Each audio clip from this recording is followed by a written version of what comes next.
Dis 10 April 2026, goeiedag. Lukas 24 vers 32 lees ons die verhaal van die Emmausgangers.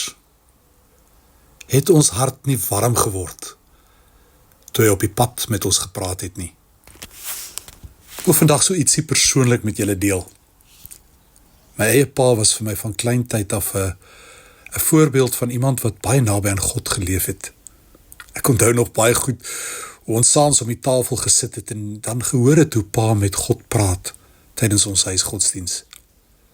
Byna aan al sy gebede het hy die Emmausgangers se bekende woorde aangehaal as hy gebid het en gevra het: Here, laat ons harte brandend word in ons, soos in die van die Emmausgangers.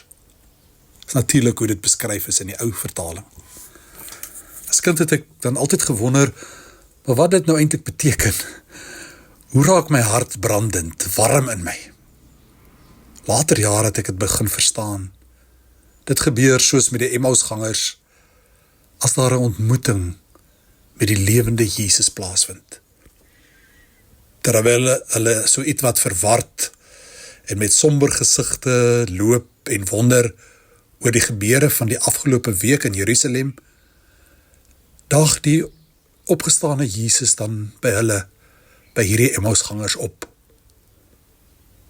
In hulle twyfel, en kan ons ook sê, hulle teologiese verwarring, is hy skielik daar by hulle.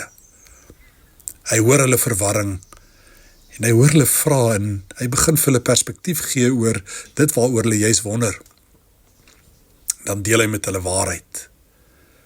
Wat hy sê, hoe hy by hulle is, hoe hy saamstap, hoe hy teenwoordig is by hulle, laat hulle met warm harte, brandende harte, hulle menswees, hulle gees, alles van hulle reageer op sy teenwoordigheid en op sy woorde van waarheid. Vriende, ook hier, soos by van die ander ontmoetings waarby ons hierdie week stilgestaan het, sien ons hoe Jesus na sy opstanding weer eens opdaag by mense, om troos, vrede, waarheid en sy teenwoordigheid te deel. Ook natuurlik weer eens by ons in watter omstandighede en watter vrae ons ook al mag hê. En as ons dit ervaar en glo dat Jesus daar is vir ons, dat hy as die lewende, opgestaande Here opdaag vir my, dan is ons respons ook die, soos die van die Emmausgangers. Het ons hart nie warm geword, toe hy op die pad met ons gepraat het nie.